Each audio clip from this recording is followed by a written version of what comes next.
Hello everyone, welcome back to real literature and random videos by Neha Sultana.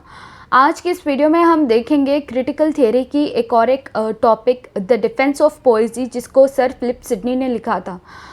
तो video start करने से पहले मैं ये कहना चाहती हूँ, अगर आप चैनल पे न्यू हो तो प्लीज़ सब्सक्राइब करिए, लाइक करिए, शेयर करिए, कमेंट करिए और बेल नोटिफिकेशन को प्रेस करिए। मैं ये वीडियो एक्सप्लेन करने वाली नहीं हूँ। अगर आपको एक्सप्लेनेशन चाहिए तो कमेंट सेक्शन में एटलीस्ट अगर 50 कमेंट्स आ जाएंगे एक्सप्लेनेशन पे, then I will definitely do a one video on explanation of the defence of poesy. और इस वीडियो में सिर्फ मैं ये मेरे जो नोट्स हैं उसको मैं रीड करूँगी, दैट्स इट। तो चलिए स्टार्ट करते हैं। इंट्रोडक्शन में है, the defence of poesy is a seminal work written by sir Philip Sidney in the late 16th century. It is a literary essay that serves as a defense of poesy, which was often criticized and questioned during the period. Sidney's work passionately argues that poetry is not only a valid form of artistic expression, but also a morally and intellectually valuable one. He contends that poetry has the power to inspire, educate, and elevate the human spirit, making it an essential component of culture and society. It was written in approximately 1580 and first published in 1595 after his death. Philip Sidney, in his Apology for Poetry or the Defense of Poesy, reacts against the attacks made on poetry by the Puritan Stephen. Goes on to Sidney, poetry is an art of imitation for specific purpose. It is imitated to teach and delight. According to him, poetry is simply a superior means of communication, and its value depends on what is communicated. So even history, when it is described in a lively and passionate expression, becomes poetic. He prefers imaginative literature that teaches better than history and philosophy. Literature has the power to reproduce an ideal golden world, not just the brazen world. Stephen Gosson makes charges on poetry, which Sidney answers. The charges are: poetry is the waste of time, poetry is mother of lies, it is nurse of abuse. Plato had rightly banished the poets from his ideal world.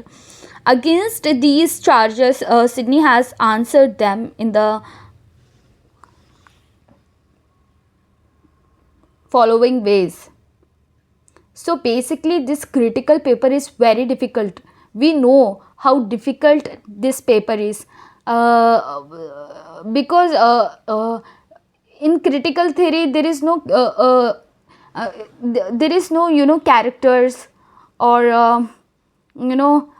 like poem like summaries, stories and all. We just have to read some for me it's look like it's a kind of a technical paper. I don't know why I don't get any kind of interest in this paper especially. So during my examination I worked so hard. I can't even explain how I to be honest, I just memorized all these answers for the sake of passing my examination. So if you are reading my notes, means definitely you will get you can score in your examinations. So if this video found you helpful, then please subscribe to my channel, okay? Yes. So the next one is, poetry is the source of knowledge and a civilizing force for Sidney. Goes on attacks on poetry, saying that it corrupts the people and it is the waste of time. But Sidney says that no learning is so good as that which teaches and moves to virtue, and that nothing can both teach us and and amuse so much as poetry does. In essay societies, poetry was the main source of education. He remembers ancient Greek society that respected poets. The poets are always to be looked up, so poetry is not wasted of time. To the second charge, Sidney answers that poet does not lie because he never affirms that his fiction is true and can never lie. The poetic truths are ideal and universal, therefore, a poetry cannot be a mother of lies. Sidney rejects that poetry is the source of abuses. To him, it is the people who abuses poetry, not the vice versa. Sidney weaves that Plato in his Republic wanted to banish the abuse of poetry, not the poets.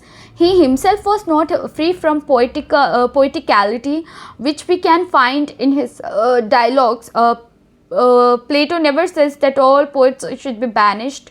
He called for banishing only those poets who are inferior and unable to instruct the children.